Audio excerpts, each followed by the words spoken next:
प्रभु राम देव भगवान अल्लाह खुदा ईश आदि नाम एक ही शक्ति के हैं।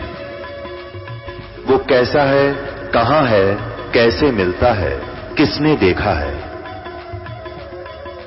ये प्रश्नवाचक चिन्ह पूर्ण रूप से हटाने के लिए अवश्य सुनिए जगत गुरु तत्वदर्शी संत रामपाल जी महाराज के अमृत वचन, सर्व पवित्र धर्मों के पवित्र शास्त्रों के आधार पर। पुण्यात्माओं कहते हैं, जगत का पेखना पेख्या, धनी का नाम ना लेखा।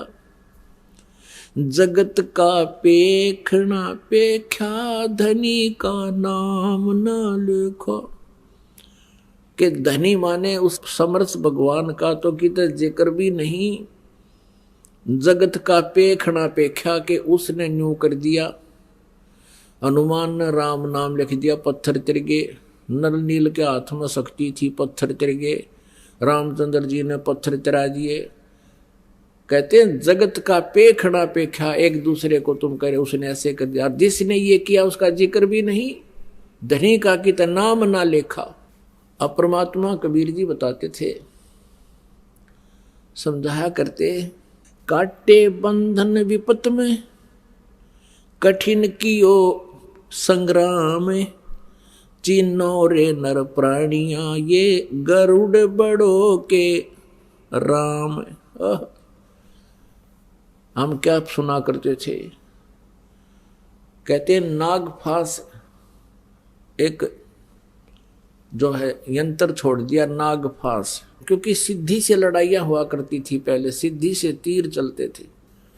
वो नागफास एक ऐसा यंत्र था, उसमें से कहते हैं और कई हजार लाखों करोड़ों नाग उत्पन्न हो गए, सांप। और उन सर्पों ने रामचंद्र जी, लक्ष्मण, हनुमान, अंगद समेत पूरी सेना को जकड़ दिया, जैसे ईंख बांध दिया करें। नो हाथ और चारों तरफ सांप लिपट गए, उनका कत्ती नीचे लेकर ऊपर तक ऐसे फड़ कर गया। हाथ नो के नो रह गए सबके, यानी पूड़ी सी बांध के खड़ी कर दी। अब कहते हैं उस समय गरुड़ को याद किया श्री रामचंद्र जी ने, गरुड़ पक्षी को, और गरुड़ पक्षी ने आकर फिर वह सांप काटे, वह सर्प काट दिए सारे। तब भगवान श्री राम बंधन मुक्त हुए। अब परमात्मा कबीर जी कहते हैं, अरे तुम्हारे हृदय माथे की कहाँ गई, विवेकहीन हो गए तुम। काटे बंधन विपत में, कठिन कियो संग्राम, और चिन्नो रे नर प्राणिया, ये गरुड़ बड़ो के राम। ये तुम्हारे राम को भी जिसने बंधन मुक्त किया, जिसकी बंद छुड़वाई, तो गरुड़ बड़ा हुआ कि तुम्हारा यू राम बड़ा हुआ। कहते समुद्र पाट लंका गयो,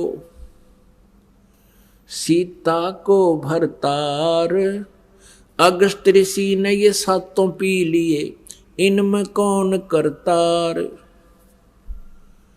तुम एक बात से ये मानते हो कि भगवान श्री रामचंद्र जी ने समुद्र पर पुल बना दिया अपनी शक्ति से, तुम्हारी बात बड़ी कर लेते हैं। यदि आप इसी आधार से इनको समृद्ध शक्ति मानते हो कि समुद्र के ऊपर से पुल बना लिया, और इस समुद्र को, सातों समुद्रों को अगस्त ऋषि ने पी लिया था एक घूंट में,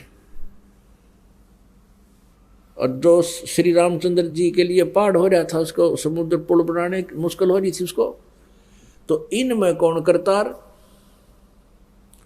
अगस्त ऋषि शक्तिशाली हुआ, श्री रामचंद्र हुआ जिसने सातों समुद्र पी लिए, अगस्त ऋषि ने। फिर तुम श्री कृष्ण जी को भगवान मानते हो, उनमें से एक ये भी आधार पॉइंट बनाते हो कि भगवान श्री कृष्ण जी ने गिरिराज पर्वत को उठा लिया था, गोवर्धन पर्वत को उठा लिया था। अब परमात्मा कहते हैं,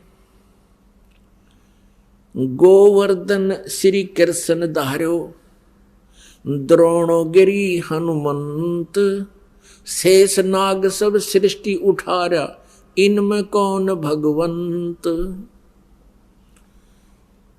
हनुमान जी ने तो द्रोणागिरी पर्वत पहाड़ उठाया, श्री कृष्ण जी ने गोवर्धन उठा लिया, और तुम लोक वेद सुनाते हो, तुम्हारी पौराणिक कथाएं हैं। पौराणिक के शेष नाग ने सारी सृष्टि, सारे ब्रह्मांडों को अपने सिर पर धर रखा, वो अपने फन पर रखे हुए हैं। फिर तुम उस शेष नाग बड़ा हुआ, तुम्हारा श्री कृष्ण बड़ा हुआ। जिस पृथ्वी के ऊपर एक छोटे से टुकड़े को श्री कृष्ण ने उठाया और इस पृथ्वी समेत उठा रहा शेष नाग, तो कौन भगवान हुआ? अपने आत्माओं, तत्व ज्ञान के अभाव से हम अभी तक उआ बाई का ज्ञान सुना करते थे। इन ऋषि महर्षियों को, मंडलेश्वरों को और इन ब्रह्मा विष्णु महेश को अध्यात्म ज्ञान का बिल्कुल भी पता नहीं। पुण्यात्माओं, ये शब्द आज से 600 वर्ष पहले परमात्मा कबीर जी ने कहा था कि माला घाल हुए हैं मुक्ता, ये सटदल उआ बाई बकदा। इनको कोई ज्ञान नहीं है, ये उआ बाई बक रहे हैं, इनको वेद ज्ञान नहीं है। अब यहां थोड़ा सा प्रमाण देंगे आपको कि ब्रह्मा विष्णु महेश जी को भी ज्ञान नहीं,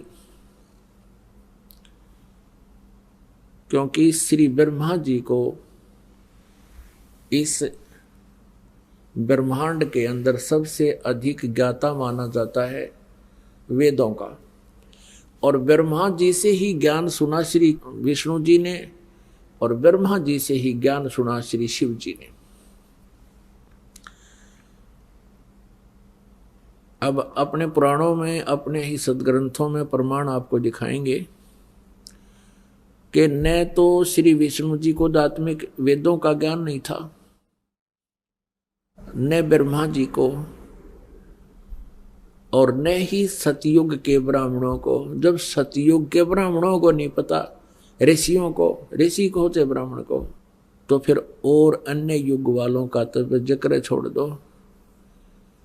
अब आपको दिखाते हैं श्री देवी भागवत। गीता प्रेस गोरखपुर से प्रकाशित है। इसके कौन है संपादक?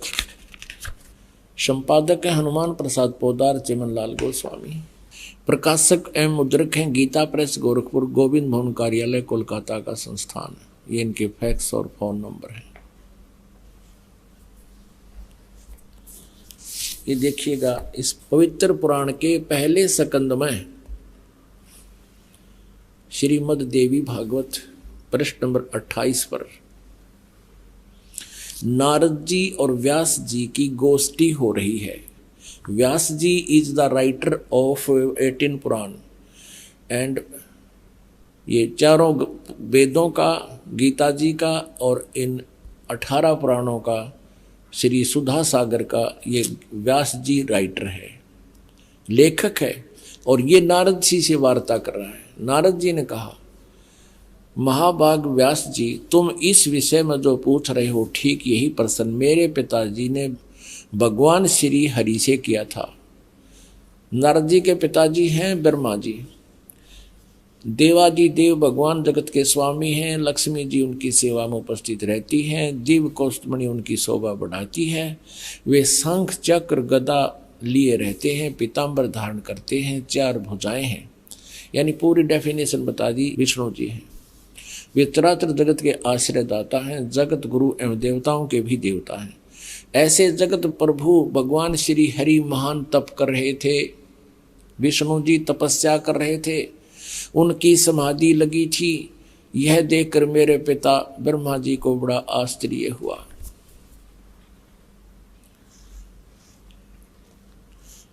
अतः उन्होंने उनसे, यानी ब्रह्मा जी ने विष्णु जी से जानने की इच्छा प्रकट की। ब्रह्मा जी ने पूछा, प्रभु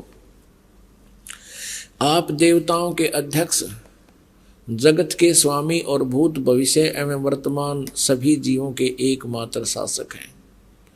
भगवान फिर आप क्यों तपस्या कर रहे हैं और आप किस देवता की आराधना में ध्यान मग्न हैं? मुझे असीम आश्चर्य तो ये हो रहा कि आप देवेश्वर यानी सब देवों के मालिक, सब भगवानों के भगवान। ब्रह्मा जी विष्णु को कह रहा भगवानों के भगवान है, एवं सारे संसार के शासक होते हुए भी समाधि लगाए बैठे हैं। अब विष्णु जी ने क्या उत्तर दिया? ब्रह्मा जी के विनीत वचन सुनकर भगवान श्री हरि बोले, ये वचन बोले। श्री हरि उनसे कहने लगे, ब्राह्मण सावधान होकर सुनो, मैं अपने मन का विचार व्यक्त करता हूँ। देवता, दानव, मानव सब यही जानते हैं कि तुम सृष्टि करते हो, मैं पालन करता हूँ और संकर संहार किया करते हैं, किंतु फिर भी वेद के पारगामी पुरुष अपनी युक्ति से यह सिद्ध करते हैं कि रचने, पालने और संहार करने की यह योग्यता जो हमें मिली है, इसकी अधिष्ठात्री शक्ति देवी है। वे कहते हैं कि संसार की सृष्टि करने के लिए तुम में राजसी शक्ति का संचार हुआ है। इसी ये भी सिद्ध हो रहा कि रजगुण ब्रह्मा, सतगुण विष्णु, तमगुण शिव जी हैं।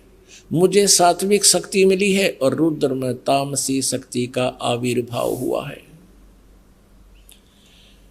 सुअर्थ प्रत्यक्ष और परोक्ष दोनों उदाहरण मैं तुम्हारे सामने रखता हूं, सुनो। यह निश्चित बात है कि उस शक्ति के अधीन होकर ही मैं यानी विष्णु शेष नाग की सैया पर सोता हूँ। सृष्टि करने का अवसर आते ही जाग जाता हूँ। मैं सदा तप करने में लगा रहता हूँ और उस शक्ति के शासन से मैं कभी मुक्त नहीं रह सकता।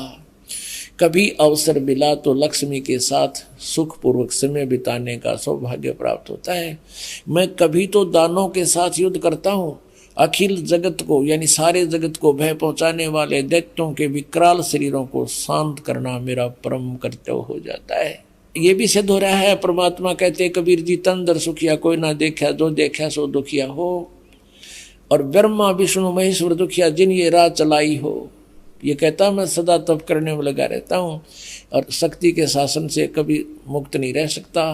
कभी अवसर मिला तो लक्ष्मी के साथ थोड़ा सा सुखपूर्वक समय व्यतीत करता हूँ और फिर राक्षसों के साथ लट्ठम लट्ठा रहता हूँ, दानों के साथ युद्ध करता रहता हूँ। इनको सुख नाम की चीज नहीं, आपस स्वीकार कर रहे हैं भगवान। और अब देखो विष्णु जी कह रहे हैं मुझे सब प्रकार से शक्ति के अधीन होकर रहना पड़ता है, मैं पराधीन हूँ। और उन्हीं भगवती यानी दुर्गा शक्ति को का मैं निरंतर ध्यान किया करता हूँ, उसी की पूजा करता हूँ। ब्रह्मा जी मेरी जानकारी में, मेरे स्पिरिचुअल नॉलेज में इस भगवती शक्ति से बढ़कर दूसरे कोई देवता नहीं। अब आ लिया अंत विष्णु जी के आध्यात्मिक ज्ञान का। नो कह दुर्गा तो ऊपर कोई भगवान को ना, जितनी मन जानकारी है। अब पुण्यात्मा ये हैं श्री विष्णु जी के आध्यात्मिक ज्ञान के वचन। कहते हैं कि मेरी जानकारी में, मेरे आध्यात्मिक ज्ञान में, जितना मुझे ज्ञान है मेरी जानकारी में, दुर्गा जी से ऊपर कोई परमात्मा नहीं है, कोई देव नहीं है। ये सुप्रीम पावर है, इसलिए मैं इसकी भक्ति करता हूं। अब पुण्यात्माओं इससे आपको अंडरस्टूड होगा कि ना तो नारद ने ज्ञान, ना व्यास को ज्ञान, ना ब्रह्मा को ज्ञान, क्योंकि वो विष्णु जी को सर्वेश्वर बता रहा है, सारे जगत के पालक, सबके शासन। फिर तुम भी ध्यान लगा रहे हो और ये कहते हैं भगवान श्री विष्णु जी कह रहे हैं कि मैं कितना दुखी। पहले तो तप करता है, करता हूँ, घोर तप करता हूँ, बैटरी चार्ज करता है ये अपनी, ये काल के जाल के आधार से, और फिर राक्षसों को मारता सिद्धि शक्ति से। वो पाप इसके बैड अकाउंट में लिखे जाते हैं और बैटरी डिस्चार्ज हो जाती है, फिर तप करके चार्ज करता है। और खुद स्वीकार करते हैं भगवान विष्णु जी के मैं महादुखी हूँ। कभी तो तप करता हूँ, फिर राक्षसों के साथ युद्ध करता हूँ, कभी समय मिला थोड़ा बहुत तो लक्ष्मी के साथ कुछ समय के लिए रह पाता हूँ, ना तो यहाँ ऐसी दुर्गति हो रही है। और यहाँ परमात्मा कहते हैं तंदर सुखिया कोई ना देखा, जो देखा सो दुखिया हो। उदय अस्त की बात करे मैंने सब का करा विवेका हो। कहते हैं साच कहूँ तो जग नहीं मानने, पर झूठ कही ना जाई हो। ये ब्रह्मा विष्णु शिव जी दुखिया जिन ये राह चलाई हो। अब पहले तो हमारा नाम जचती थी ब्रह्मा विष्णु महेश भी कैसे दुखी, अब ये स्वयं स्वीकार कर रहे हैं भगवान श्री विष्णु जी। पहले तो घोर तप करता हूं, तप करना कोई बालकों का खेल है, सारे पसीने छूट जाए, हरकती आंत इकट्ठी हो जाए आदमी की, और फिर लड़ाई करे। लड़ाई तो एक गेला तेरी नु का मन बहुत गुणों के साथ युद्ध करना पड़ता राक्षसों के साथ, तो इनको कहां सुख हुआ। तो इससे आपको पता लग जाएगा कि आप कितने सुखी हो सकते हैं इस लोक में। जिनको हम सुप्रीम पावर मान्या करते थे, जिनको हम महासुखी मान्या करते थे, भगवान मान्या करते थे, ये आप पर महादुखी। और फिर इनके स्पिरिचुअल नॉलेज का अपना पता लग गया, आध्यात्मिक ज्ञान का। श्री विष्णु जी को कितना ज्ञान कि मैं देवी तो ऊपर को भगवान ने ना जानता। अब श्री देवी जी क्या कहती हैं 562 पृष्ठ पे देखिएगा, हिमालय को उपदेश दे रही हैं श्री देवी दुर्गा जी। कहती हैं हिमालय को, और ब्रह्म के बारे में जानकारी दे रही है। 7वां स्कंद, ये 7वां स्कंद संक्षिप्त देवी भागवत 562 पृष्ठ पे है। देवी के द्वारा हिमालय को ज्ञानोपदेश और ब्रह्म स्वरूप का वर्णन। अब श्री देवी जी कहने लगी पर्वतराज, अब पहले तो ये अपनी बताती है कि मेरी भक्ति करत इतनी कर, लेकिन इसके मोक्ष मोक्ष कुछ को न्या। अब कहती है उस ब्रह्म का क्या स्वरूप है, यह बतलाया जाता है, जो प्रकाश रूप सबके अत्यंत समीप में स्थित हृदय रूप गुहा में स्थित होने के कारण गुहाचर नाम से प्रसिद्ध है और महान पद अर्थात परम प्राप्य है। वह समस्त प्रजा के ज्ञान से परे है और किसी की बुद्धि में आने वाला नहीं है, यह तुम जानो। जो प्रकाश रूप, जो सूक्ष्म से भी अत्यंत सूक्ष्म, जिसमें संपूर्ण लोक और इन लोकों में निवास करने वाले प्राणी स्थित हैं, वही यह अक्षर ब्रह्म है।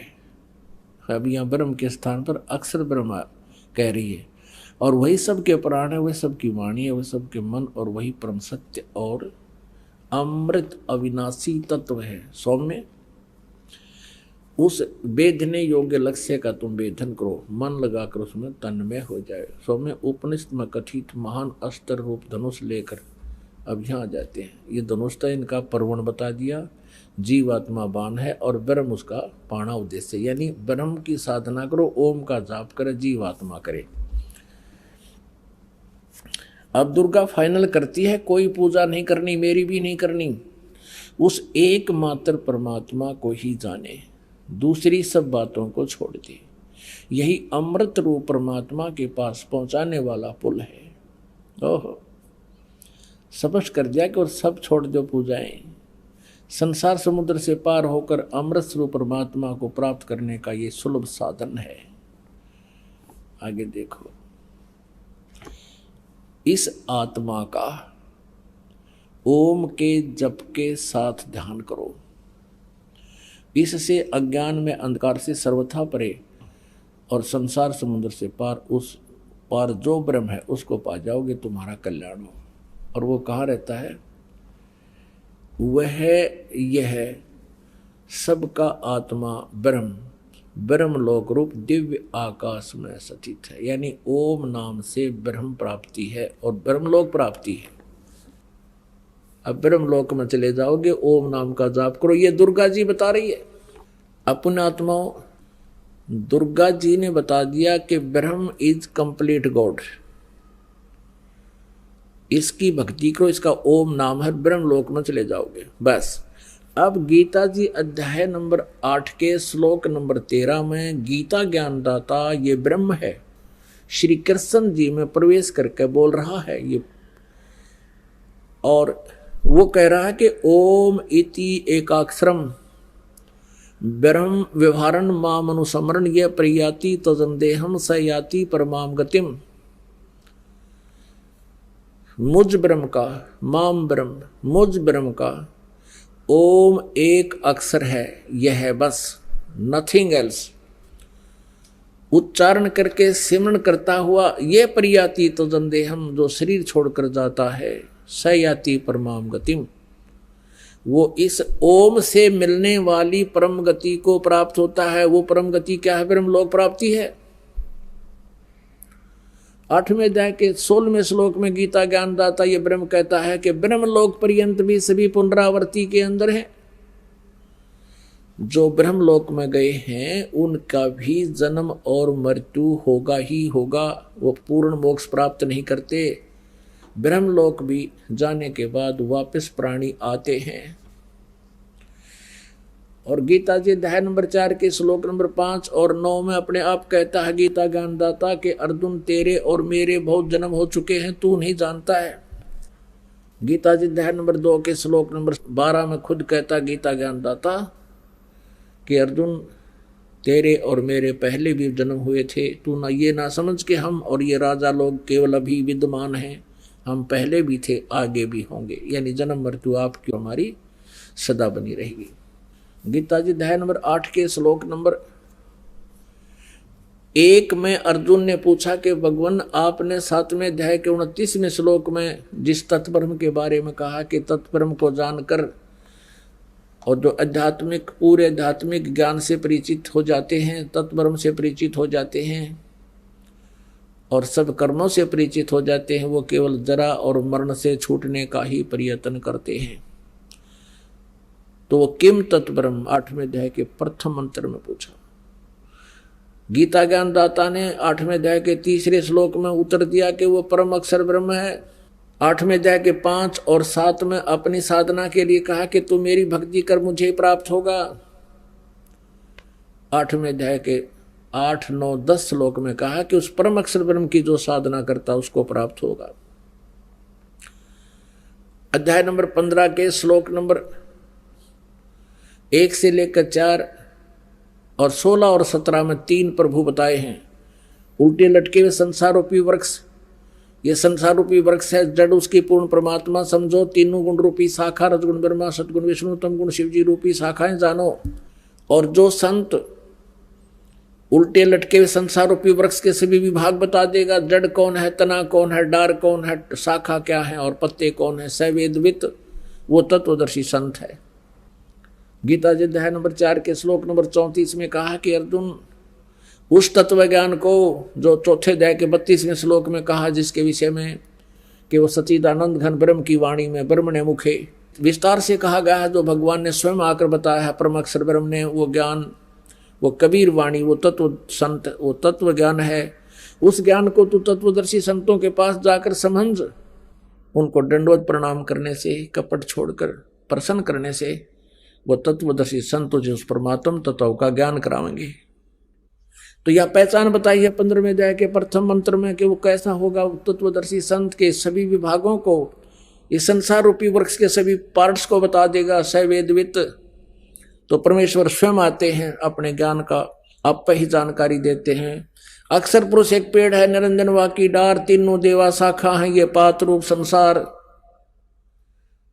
अक्षर पुरुष ये तना समझो वृक्ष का, और सरपुरुष ये गीता ज्ञानदाता है। सरपुरुष तो श्री कृष्ण में प्रवेश करके बोल रहा है, ये एक मोटी डार समझो, तना के बाद तुरंत जो मोटी डार होती है, फिर उसके 3 शाखाएं हों, उसमें तीनों गुण रूपी शाखा है, रजगुण ब्रह्मा, सदगुण विष्णु, तमगुण शिव जी, ये तीनों देवा शाखा है और पात रूप संसार। ये परमेश्वर ने, कबीर देव जी ने स्वयं ही आकर के तत्वदर्शी संत की भूमिका की थी।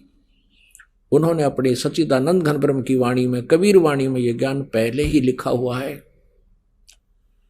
15वें अध्याय के 16 और 17 में 3 प्रभु बताए हैं, एक सरपुरुष, एक अक्षर पुरुष। सरपुरुष और अक्षर पुरुष जितने इनके अंतर्गत जितने प्राणी हैं वो भी नाशवान हैं, और इन ये दोनों भगवान भी नाशवान हैं। जीवात्मा किसी की नहीं मरती। फिर 17वें श्लोक में तुरंत कहा 15वें अध्याय के कि उत्तम पुरुष तू अन्य परमात्मा इति उदाहरते, यह लोक धर्म अवश्य विवर्ती अवैश्वर है। उत्तम पुरुष श्रेष्ठ परमात्मा वास्तविक भगवान तो कोई और है, इन दोनों से अन्य है, सरपुरुष और अक्षर पुरुष से, और जिसे परमात्मा कहा जाता है। और वही तीनों लोकों में प्रवेश करके सबका धारण पोषण करता है। जैसे पूरे पेड़ को जड़ से खुराक मिलती है, आहार मिलता है, तो पूर्ण परमात्मा परम अक्षर ब्रह्म ये सभी का पालन करता है। जिसकी जैसी भी भक्ति शक्ति होती है वही सबको प्रदान करता है उसके कर्मानुसार। 8वें अध्याय के 8, 9, 10 श्लोक में गीता ज्ञानदाता कहता है कि उस परम अक्षर ब्रह्म की जो साधना करता है उसी को प्राप्त होता है। 17वें अध्याय के 23वें श्लोक में कहा है, इन तीनों भगवानों के मंत्र बताए हैं, सर्वपुरुष और अक्षर पुरुष और परम अक्षर पुरुष के। ओम तत्सत इति निर्देश है ब्रह्मणे त्रिविध समर्थ है। ब्रह्मणे माने सचिदानंद घन ब्रह्म की साधना के, उसकी प्राप्ति के ये 3 मंत्र का जाप का निर्देश है। निर्देश माने फाइनल ऑर्डर, नथिंग एल्स। आदेश भी और निर्देश भी कि यही करना है, नथिंग एल्स। ओम तो सर्वपुरुष ब्रह्म का है मंत्र, सर्व ब्रह्म का है, और तत् और सत ये सांकेतिक, ये दास बताएगा। इस विश्व में इस दास के अतिरिक्त कोई नहीं है। इन कोड वर्डों को जानने वाला है। ये तत् शब्द सांकेतिक है, ये अक्षर पुरुष का है, और सत भी सांकेतिक है, ये परम अक्षर पुरुष का है। तो गीता जी अध्याय नंबर 8 के श्लोक नंबर 8, 9, 10 में कहा है कि जो उस तत्वदर्शी संत से उस परमात्मा के पाने की विधि प्राप्त करके जो उसकी साधना करता है, उस भक्ति की शक्ति से, उस मंत्र के जाप से, वो उस परम अक्षर ब्रह्म को ही, उस परम परमेश्वर को ही प्राप्त होता है। गीता जी अध्याय नंबर 15 के श्लोक नंबर 1 से 4 में कहा है कि जब तत्वदर्शी संत मिल जाता है, उसके पश्चात इस उलझे हुए अज्ञान की गुत्थी को उस तत्व ज्ञान रूपी शस्त्र से काट कर उसके पश्चात उस परमेश्वर के परम पद की खोज करनी चाहिए, जहां जाने के पश्चात साधक फिर लौटकर संसार में कभी नहीं आते। और जिस परमेश्वर ने इस पूरे ब्रह्मांडों की रचना की है, अर्थात संसार रूपी वृक्ष की प्रवृत्ति जिससे विस्तार को प्राप्त हुई है, यानी जिसने सब ब्रह्मांडों की रचना की है, और केवल उसी की भक्ति करनी चाहिए, अन्य की नहीं। गीता ज्ञानदाता स्वयं कह रहा है, ये ब्रह्म बोल रहा है। अपनात्मा परमेश्वर कबीर जी कहा करते थे, गुरु बिन काहु न पाया ज्ञान, जो थोथा भुस छड़े मूड किसान। यानी अच्छा किसान होगा वो थोथे भुस ने थोड़ा छड़ेगा, को मूर्ख कुटेगा थोथे भुस को, तो मूर्ख कुटेगा नो सोचे इसमें मैं कुछ कणक निकाल लूंगा, बुद्धिमान नहीं करेगा ऐसे। तो कहते हैं गुरु बिन काहु न पाया ज्ञाना, जो थोथा भुस छड़े मूड किसाना। गुरु बिन वेद पढ़े जो प्राणी, समझे न सार रहे अज्ञानी। ओए होए, गुरु बिन वेद पढ़े जो प्राणी, और समझे नहीं सार रहे अज्ञानी। ये ब्रह्मा विष्णु महेश और दुर्गा और सतयुग के ब्राह्मण, इनको वो तत्वदर्शी संत नहीं मिले, जिस कारण से ये तत्व ज्ञानहीन अज्ञानी रहे। आपने दुर्गा का ज्ञान देख लिया कि ब्रह्म से ऊपर कोई शक्ति नहीं। ब्रह्म कहता है कि वो परम अक्षर ब्रह्म है, उसकी शरण में जाओ। गीता जी अध्याय नंबर 18 के श्लोक नंबर 62 में कहा है कि तू सर्वभाव से उस परम अक्षर ब्रह्म की, उस परमेश्वर की शरण में जा, जिसकी कृपा से तू परम शांति को और सनातन परम धाम को प्राप्त होगा। पुण्यात्माओं, गीता जी अध्याय नंबर 18 के श्लोक नंबर 62 के विषय में किसी से प्रश्न किया जाता है ऋषि महर्षि आचार्यों से कि भगवान गीता ज्ञानदाता अपने से अन्य किस परमेश्वर की शरण में जाने को कह रहा है, जहां जाने के बाद परम शांति होगी, सनातन परम धाम को प्राप्त होगा। ये तत्व ज्ञानहीन अज्ञानी कहते हैं। और किसके बारे में कहता हो? वो तो अपने बारे में ही कह रहे हैं। फिर मेरी शरण में आ जा। 18वें अध्याय के 66वें श्लोक को भी इन्होंने अनर्थ कर रखा है। व्रज माने जाना होता है, उसका अर्थ आना कर रखे है, तत्व ज्ञानहीनता के कारण। अब श्री कृष्ण की शरण में अर्जुन और पहले थे, युद्ध की तैयारी होगी। और श्री कृष्ण जी की शरण में थे पहले भी, फिर वनवास में गए, क्योंकि ये उनके गुरु थे श्री कृष्ण जी, पांडवों के आध्यात्मिक गुरु थे। और श्री कृष्ण के शरण में रहते रहते इनकी वो दुर्गति हुई, पूरा जो है हिमालय में चाकर गले ये। तो कहने का भाव ये है कि श्री कृष्ण जी की शरण में शांति नहीं हो सकती, क्योंकि भगवान श्री कृष्ण जी ने भी शांति नाम की कोई चीज नहीं जानी। जैसे विष्णु रूप में श्री कृष्ण कहो चाहे विष्णु जी, ये आप पे कह रहे हैं कि मैं कभी तो तप करता हूं, फिर युद्ध करता हूं, राक्षसों को मारता हूं, मुझे चैन नहीं। तो पुण्यात्मा, इसलिए गीता ज्ञानदाता ये ब्रह्म है, श्री कृष्ण नहीं बोल रहा गीता। श्री कृष्ण जी में प्रवेश करके श्री कृष्ण जी का शरीर प्रयोग किया था इस काल ने बोलने के लिए। इसलिए गीता जी अध्याय नंबर 4 के श्लोक नंबर 9 में ये कहता है, मेरे जन्म और कर्म अलौकिक हैं। मैं ऐसे कर्म करता हूं जैसे एक बार राक्षसों का युद्ध हुआ, देवता हार गए, देवताओं ने प्रार्थना की विष्णु जी की, विष्णु रूप में एक प्रकट हो गया ये काल, उनको आशीर्वाद दे दिया कि तुम पुरुकुश को लड़ने के लिए तैयार करो राजा को, मैं उसमें प्रवेश करके और सब राक्षसों को मार दूंगा। ऐसा ही किया। ऐसे पुरंजय के शरीर में प्रवेश करके इसने उन गंधर्व का नाश कर दिया, भूत की तरह उसमें प्रवेश कर गया और उनको मार डाला। ऐसे श्री कृष्ण जी में प्रवेश करके इसने महाभारत करवा दिया और गीता जी का ज्ञान बोल दिया। गीता जी के ज्ञान में 2 तरह का ज्ञान है, एक तो वेदों वाला ज्ञान है जो सही है, और एक ज्ञान इसने अपना मत प्रयोग किया है, प्रवेश किया है। जो इसका मत ये जी वेदों से मिलता है तो सही है, अन्यथा वो तो युद्ध कराने के लिए अटकलबाजी ही थी। अब पुण्यात्मा, ये तो आपके सामने निष्कर्ष हो गया कि न तो ब्रह्मा जी को ज्ञान, ना नारद जी को ज्ञान, ना व्यास जी को ज्ञान, ना विष्णु जी को ज्ञान, और ना देवी को ज्ञान कंप्लीट, और ना ब्रह्म को ज्ञान। वो कहता है कि मैं नहीं जानता उस परमात्मा, पूर्ण परमात्मा के विषय में भक्ति विधि, वो तत्वदर्शी संतों से जाकर पूछो। अब सतयुग के ऋषियों को कैसा ज्ञान था वो दिखाते हैं, सतयुग के ब्राह्मणों को कितना ज्ञान था ये देखो। 6वां स्कंध पृष्ठ 414।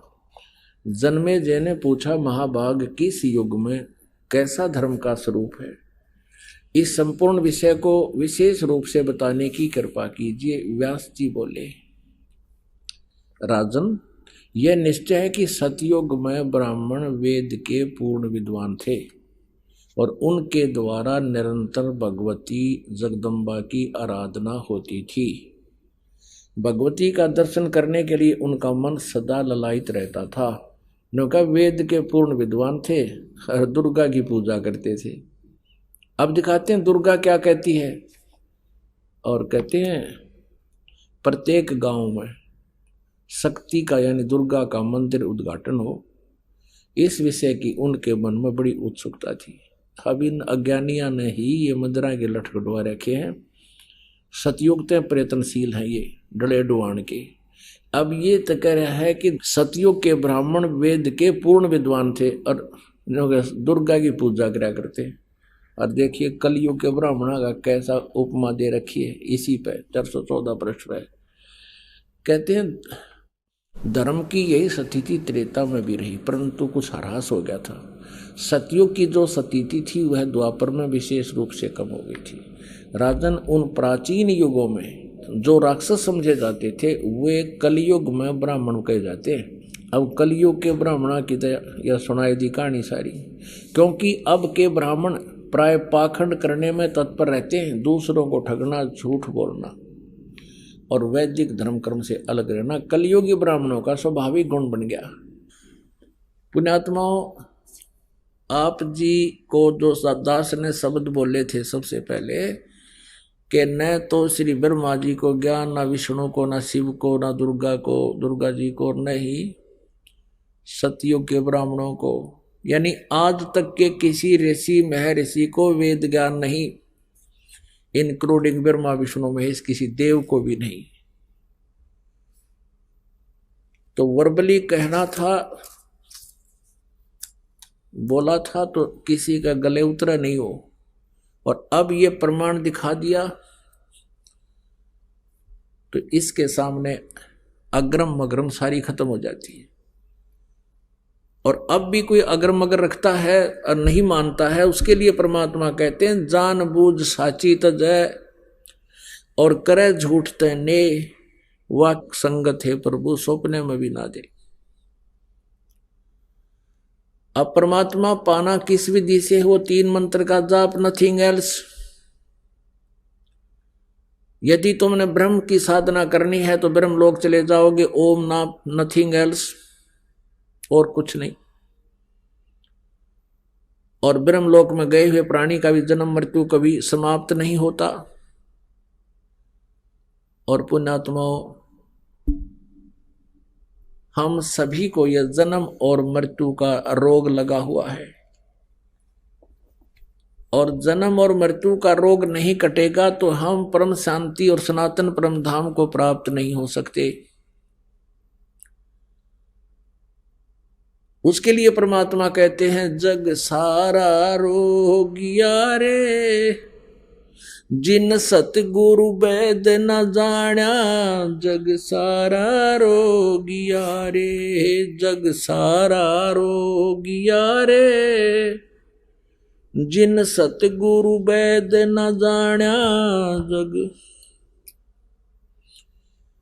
जग सारा रोगिया रे, जिन सतगुरु वैद न जाण्या, जग। भाई जन्म मरण का रोग लगा है या तृष्णा बडरी खासी, जन्म मरण का रोग लगा है या तृष्णा बडरी खासी, आवागवन की डोर गले में या पड़ी काल की फांसी, जग सारा रोगिया रे, जिन सतगुरु वैद न जाण्या, जग सारा रोगिया रे, जग सारा रोगिया रे, जिन सतगुरु वैद न जाण्या, जग सारा रोगिया रे।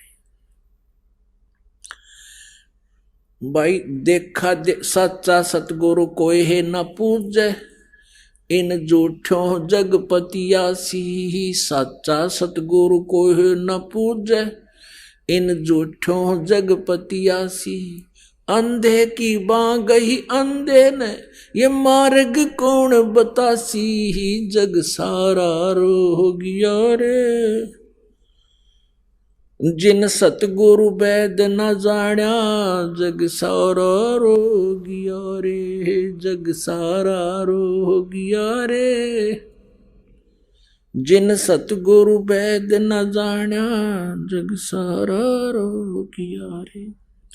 भाई देखा देखी गुरु से बन गए, किया न तत्व विचारा, देखा देखी गुरु से बन गए, किया न तत्व विचारा, गुरु से दोनों के सिर पे यू काल ठोक पंजारा, जग सारा रोगिया रे, जिन सतगुरु वैद न जाण्या, जग सारा रोगिया रे, जग सारा रोगिया रे, जिन सतगुरु वैद न जाण्या, जग। भाई सार शब्द सर जीवन बूटी, गैस गैस अंग लगावे, सार शब्द सर जीवन बूटी, गैस गैस अंग लगावे, कहे कबीर तुम सतकर मानो, ये जन्म मरण मिट जावे, जग सारा रोगिया रे, जिन सतगुरु वैद न जाण्या, जिन जग सारा रोगिया रे, जिन सतगुरु वैद न जाण्या, जग सारा रोगिया रे।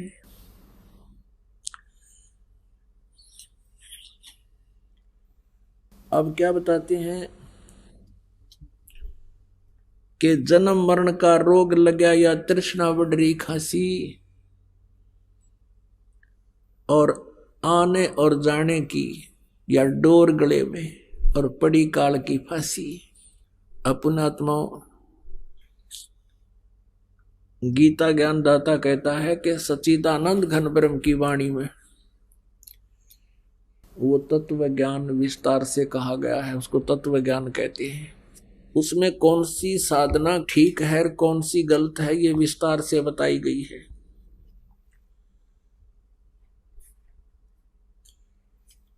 उससे ज्ञान ग्रहण कर और तत्वदर्शी संत ही उस ज्ञान को ठीक ढंग से समझा बुझा पाएंगे। तो क्या लिखा है सच्चिदानंद घन ब्रह्म की वाणी में? सट दर्शन सट बेख कहावे, बहुविध धुंधु धार मचावे, तीर्थ बरत करे तर बीता, ये वेद पुराण पढ़त हैं गीता।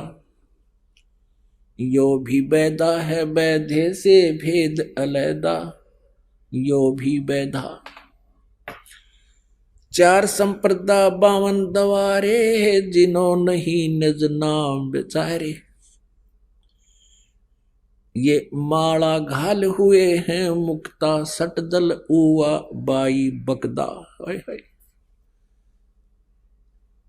परमात्मा ने 600 वर्ष पहले ये बात कही थी और फिर अपनी प्यारी आत्मा गरीबदास जी को आके बताया था। अब गरीबदास जी बता रहे हैं कि सट दर्शन, ये सट भेष कहा 6 प्रकार के ये दर्शनी हैं।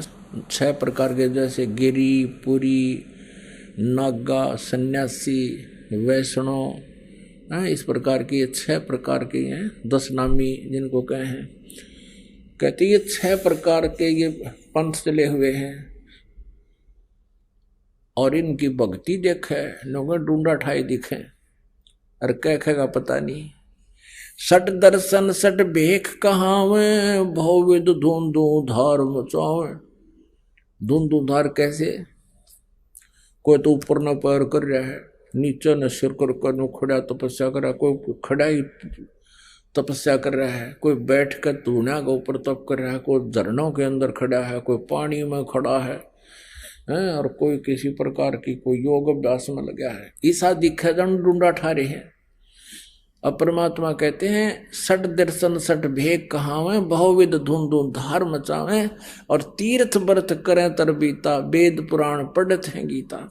ये 4 संप्रदा 52 द्वारे, जिन्हों नहीं निज नाम बेचारे। ये माला घाल हुए हैं मुक्ता, ये सट दल उवा बाई बकदा। अब ब्रह्मा विष्णु महेश तक और सब दुर्गा तक और कलियुग के ब्राह्मणों तक आपने देख लिया, सतयुग के ब्राह्मणों तक, ये सब उवा बाई बकदे हैं, किसी के पास यथार्थ ज्ञान नहीं। कहते हैं गीता और भागवत पढ़े, ना बुझ शब्द ठिकाने नु। गीता और भागवत पढ़े और वेदों को पढ़े, किसी के पास यथार्थ नाम नहीं। कोई कहे हरे हरे राम राधे श्याम राधे श्याम, बोला बस कोई नाम जप लो उसी से मोक्ष हो जा। अरे गीता जी को नित्य पाठ करो। गीता जी का श्रीमद् भगवत गीता एक विधान है प्रभु का, और उसके अनुसार साधना करने से उसकी प्राप्ति होगी। उसमें जो मार्गदर्शन किया है, पढ़ें गीता और मंत्र करें मनमुखी, तो कैसे उनका कल्याण होगा? 7 जन्म भी नहीं हो सकता। आप भी नरक में और साथ में गुमराह करने के दोषी हो रही है संत और ऋषि मंडलेश्वर आचार्य। बैरागी बैराग न जाने, बिन सतगुरु नहीं चोट निशाने। पुण्यात्मा, हमारे सदग्रंथ जो हैं ये बहुत ही गूढ़ रहस्य युक्त हैं, परंतु गुरु बिन काहू न पाया ज्ञाना, जो थोथा भू छड़े मूड किसाना। गुरु बिन वेद पढ़े जो प्राणी, समझे ना सार रहे अज्ञानी। सुखदेव ने 84 भुगती, बना पजावे खरवो, तेरी क्या बुनियाद पुरानी, तू पेंडा पंथ पकड़वो। सुखदेव जैसे ऋषि को भी रास्ता नहीं मिला। 84 लाख योनियां भोग के गधा बना पजावे खर, खर माने गधा। और तेरी क्या बुनियाद प्राणी तू पेंडा पंथ पकड़े, वो कौन सा कि तत्वदर्शी संत की खोज कर, जो गीता जी के चौथे अध्याय के 34वें श्लोक में कहा है। और फिर 15वें अध्याय के 1 से 4 में कहा कि तत्वदर्शी संत की ये पहचान है, उसके पश्चात परमेश्वर के उस परम पद की खोज करनी चाहिए, जहां जाने के बाद फिर लौट कर कभी संसार में नहीं आती। अब गीता जी में जैसे 17वां अध्याय के 23वें श्लोक में कहा ओम तत्सत इति निर्देश ब्रह्मण त्रिविध समर्थ है। अब इन्होंने क्या नाम देना शुरू कर दिया, हरि ओम तत्सत, हरि ओम तत्सत, हरि ओम तत्सत। ये कोई मंत्र है? हरि कहाँ लिखा है इसमें? श्री मद् भगवत गीता जी में हरि नाम नहीं है, और ओम तत्सत ये सीधा मंत्र नहीं है। ये वही कारण है कि वस्तु कहाँ खोजे कहाँ, वस्तु कहाँ ढूंढे कहाँ, किस विद लागे हाथ, एक पलक में पाइयो हो भेदी ले लो साथ। एक समय एक लाला जी ने, उसने अपने पुत्रों से को कह दिया था, भाई मैं मरूंगा जब बताऊंगा तुम्हारे तने, तुम पैसा खराब कर दोगे और मैं कहीं लिख दूंगा, बही में खोज लेना। अब उस सेठ की मृत्यु होगी, उसके अंतिम संस्कार करके पुत्रों ने सोचा, भाई पिताजी ने बताया था कि मैं धन कहीं दबाऊंगा और बही में लिख दूंगा, कोड वर्डों में, तुम समझ लेना। उसमें लिख रखा था कि मंदिर के गुम्बज में, मंदिर के गुम्बज में रात्रि के 12 बजे लिख दिया, भी आसोज की 14 के दिन, आसोज उतरते की 14 के दिन मंदिर के गुम्बज में इतना धन दाब रखा है, पूरी डिटेल दे रखी। अब उन्होंने उनके आंगन में एक मंदिर बना रखा था, उन्होंने खुद अपना पर्सनल, उन लड़कों ने वो मंदिर का गुम्बज तोड़ दिया। गुम्बज जो ऊपर का गोल गोल पोर्शन होता है वो तोड़ दिया, उसमें कुछ नहीं पाया। अब उस सेठ का एक मित्र था दूसरे गांव में, उसके पास गए वो दोनों बच्चे कि ताऊजी हमारे पिताजी ने जहां धन लिखा था वो मिला नहीं, हमारे साथ धोखा कर गए, हमारे साथ धोखा कर दिया हमारे पिता ने। उताऊ बोला, भाई कहाँ लिखा है? भाई में लिख रखा था मंदिर के गुम्बज में, इतने रुपये दाब रखा, हमने फोड़ के देख लिया, कुछ नहीं पाता वो, और गढ़ा धन बता लिख रखा उसमें। वो उसका जो मित्र था वो आया, उसके पिता का, उसने कहा वो बही दिखाओ मुझे। उसने बही देखा कि भाई आसोद सुदी 14 रात्रि के 12 बजे। तो वो कहने लगा, भाई इस गुम्बज ने तुम फिर बनाओ उसी तरह, फिर पाओगा धन। उन्होंने वैसे ही वो गुम्बज फिर बनवा दिया एज इट इज, और फिर चांदनी 14 लिख रखी थी, चांदनी 14। ने बोला 14 वाले दिन आऊंगा मैं, फिर धन बताऊंगा। अब 14 वाले दिन, अब उस मंदिर के गुम्बज की छाया जहां गई थी उसके निशान लगा दिया कि यहां जमीन में खोद के देखो। वहां खोद जाते न्यू का न्यू पा गया वो। अब कहते हैं वस्तु कहाँ और खोजे ढूंढे कहाँ, किसी भी लागे हाथ, एक पलक में पाइयो वेदी ले लो साथ। अब इन्होंने सब ने गुम्बज फुड़वा डाले, हरिओम तत्सत, हरिओम तत्सत। अब ये कोड वर्ड है इसके अंदर, ओम ब्रह्म का, तत् ये सांकेतिक है और सत भी सांकेतिक है। ये ओम तो सरब्रह्म का, सरपुरुष का, और तत् ये सांकेतिक शब्द, ये दास बताओगा, ये अक्षर पुरुष का, और सत ये सार शब्द है, ये परम अक्षर ब्रह्म का। अब आपने सुना सार शब्द सर जीवन बूटी, घस घस अंग लगावे, कहे कबीर तुम सत कर मानो, ये जन्म मरण मिट जावे। तो यहां क्या बताते हैं, बैरागी बैराग न जाने, बिन सतगुरु नहीं चोट निशाने। कहते सतगुरु के बिना निशाने चोट नहीं लग सकती, यानी ठीक ठिकाने की भक्ति, सही भक्ति नहीं प्राप्त हो सकती आप जी को। जैसे मंदिर के गुम्बज को फोड़ डाला और लिखा कहाँ था, वो कोड वर्ड थे। ऐसे ही गीता और इन सदग्रंथों में कोड वर्ड हैं। इनको ये गुम्बज फोड़नी है, ऋषि महर्षि समझ नहीं सके। पढ़े गीता जी अन्नो को हरे राम राज्य राज्य श्याम बिला दे, नाचर कूदे। ये कोई साधना है, ये कोई भक्ति है इनकी? बैरागी बैराग न जाने, बिन सतगुरु नहीं चोट निशान है। 12 बाट बटम्ब बिलोरी, 60 दर्शन में भक्ति ठगोरी। ओए होए, इन 60 दर्शनों में गिरिपुरी जितने ये वैष्णव और संत ये हैं, इनकी भक्ति ठगोरी की है। इनके पास यथार्थ भक्ति मार्ग नहीं है, ये गलत साधना कर और करा रहे हैं। सन्यासी 10 नाम कहावे हैं, शिव शिव करे न संशय जावे। निर्वाणी नी कच्छ निसारा, ये भूल गए हैं ब्रह्म द्वारा। ये ब्रह्म तक की साधना भी ना करते, हरे राम राम राम हरे राम, मतलब कोई नाम जाप कर लो।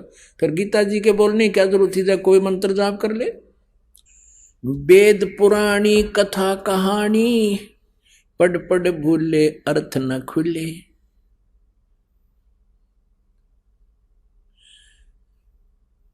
अब कहते हैं वेद पुराण पढ़े, ये केवल कथा कहानी बना बना कर अपने हिसाब से इन्होंने जनता को सुना दी, इनके अर्थ इनसे खुले नहीं। गीता जी अध्याय नंबर 18 के श्लोक नंबर 66 में कहते हैं, गीता ज्ञानदाता ये ब्रह्म कह रहा कि सर्व धर्मान परित्यज माम, मेरे सतर की जितनी भी धार्मिक पूजाएं हैं साधनाएं हैं, मुझ में त्याग कर परित्यज माम, मुझ में छोड़ दे। एकम शरणम व्रज, एकम जिसके बराबर दूसरा नहीं है, वो परम अक्षर ब्रह्म की शरण में व्रज माने जा। अहम तवा सर्व पापे भय मोक्षामि मां शुच। और ये कहे कृष्ण जी कह रहे हैं मेरी शरण में आ जा। अरे इंग्लिश वर्ड गो, गो माने जाना होता है, और कहीं पर गो शब्द लिखा हो सेंटेंस के अंदर, उसका अर्थ कोई आना लिखता है, वो कितना बुद्धिमान होगा, अंडरस्टूड है। कितने विद्वान थे ये आचार्य जी ने वर्धमान ने आना बना दिया, और श्री कृष्ण से ऊपर इनकी बुद्धि गई को ना।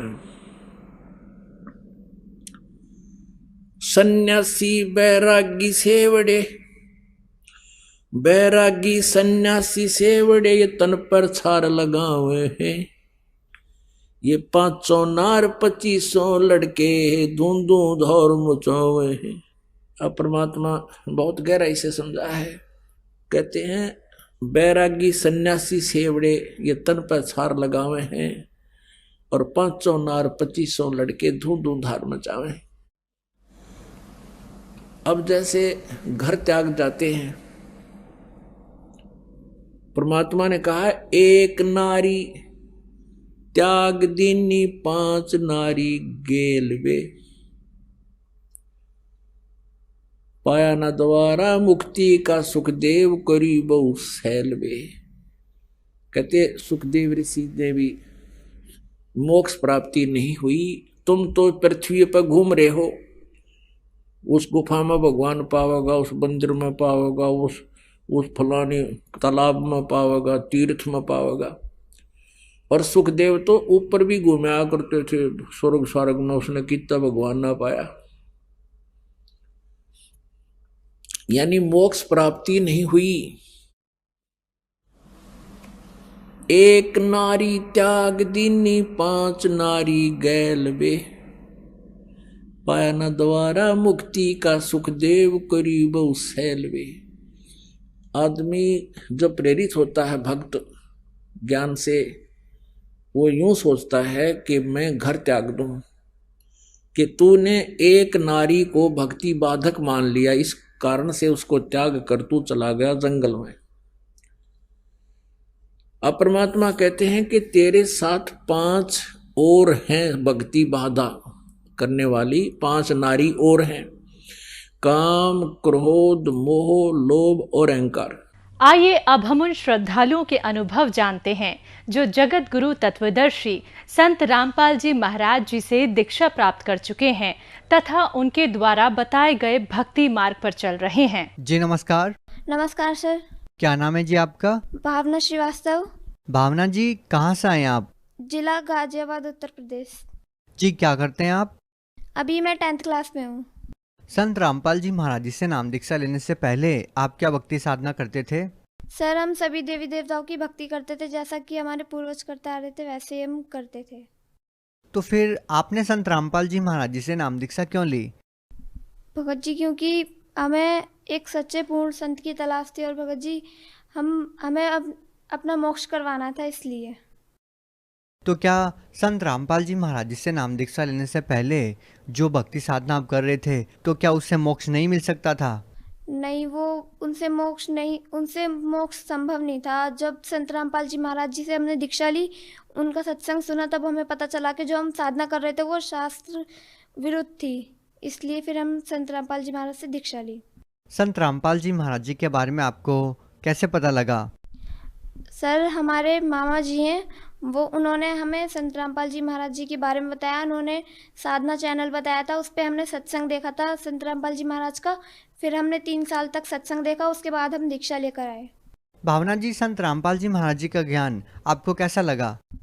संत रामपाल जी महाराज का ज्ञान सबसे ही अलग है। वो शास्त्रों के अनुकूल भक्ति बताते हैं और शास्त्रों में जो लिखा है वो उन्हीं के अकॉर्डिंग हमें सही साधना बताते हैं कि हमें क्या विधि कैसे करनी चाहिए। जो शास्त्रों में पूजा करने का सही तरीका लिखा है वही बताते हैं। आपने संत रामपाल जी महाराज जी से नाम दीक्षा ली और उनके द्वारा दी गई भक्ति साधना आपने की, तो उसको करने के बाद आपको क्या लाभ मिले? सर परमात्मा की दया से हमें बहुत लाभ मिले। मेरे पापा थे, वो बहुत नशा करते थे, तो दीक्षा लेने के बाद उनका नशा छूट गया और मेरी पसलियों में पानी भर गया था, जख्म हो गया था। तो एक बीमारी ठीक होती दूसरी बीमारी आ जाती, ऐसे कर करके बहुत बीमारी हो गई थी। कोरोना भी हो गया था, घर में मम्मी को भी हो गया था, नानी को भी, मुझे भी 3 पॉजिटिव बता दिए थे डॉक्टरों ने। उसके बाद और कुछ भी सारी दवाइयाँ काम नहीं कर रही थी और खून की बोतलें भी 4-5 चढ़ गई थी, फिर भी बॉडी में खून नहीं दिखा रहा था। फिर परमात्मा से प्रार्थना लगाई, संत रामपाल जी महाराज जी से प्रार्थना लगाई, तो उसके बाद ठीक हो गए। ये जो मेडिकल रिपोर्ट आप साथ में लेके आए हैं, इसमें क्या है? ये मेरी पसलियों में जख्म हो गया था, उसी के बारे में, और पॉजिटिव रिपोर्ट्स हैं वही। और डॉक्टर बंसल के अलावा आपने किस किस डॉक्टर के पास अपना इलाज करवाया? डॉक्टर DS से इलाज करवाया था और बहुत जगह गए थे हम। उनकी दवाइयों से कोई भी असर नहीं हुआ। संत रामपाल जी महाराज जी से जब प्रार्थना लगाई थी तो उसके बाद संत रामपाल जी महाराज जी की दया से सब ठीक हो गया। हमारी बड़ी बहन है, उनको बचपन से ही मतलब नाक से बहुत ज़्यादा खून बहता था, तो वो बीमारी ठीक हो गई संत रामपाल जी महाराज जी से दीक्षा लेने के बाद, और उनको दौरे पड़ते थे वो भी ठीक हो गए। आप भगत समाज को क्या संदेश देना चाहते हैं? सर मैं भगत समाज को संदेश तो नहीं दे सकती, प्रार्थना कर सकती हूँ कि जल्द से जल्द संत रामपाल जी महाराज जी की शरण में आए, अपना मोक्ष करवाएं, क्योंकि मानुष जन्म दुर्लभ है, मिले ना बारंबार, तरवर से पत्ता टूट गिरे बहुर ना लगता डार। अगर ये मनुष्य जन्म एक बार हाथ से निकल गया तो दोबारा नहीं आएगा। 84 लाख योनियाँ भुगतनी पड़ती हैं तब एक मनुष्य जन्म मिलता है। इसलिए इस मनुष्य जन्म में संत रामपाल जी महाराज जी से दीक्षा लीजिए और अपना कल्याण करवाइए। भावना जी, आपकी उम्र बहुत छोटी है, अभी आपकी पढ़ने लिखने की, खेलने कूदने की उम्र है और आप इस उम्र में गुरुओं के चक्कर में पड़े हुए हैं। इसके बारे में आप क्या कहना चाहेंगे? सर ऐसी कोई बात नहीं है, भक्ति करने की कोई उम्र नहीं होती, क्योंकि ना जाने काल कब की कर डाले, काल का कोई भरोसा नहीं है। वो लोग कहते हैं कि हमें बुढ़ापे में भक्ति करनी चाहिए, और जब बुढ़ापे में जब हम ठीक ही नहीं रहेंगे, क्या पता बुढ़ापे तक हम जी पाए या ना जी पाए। इसलिए पहले हमें परमात्मा की, संत रामपाल जी महाराज जी की भक्ति करनी चाहिए, अपना जीवन सफल बनाना चाहिए। जी धन्यवाद। Thank you sir.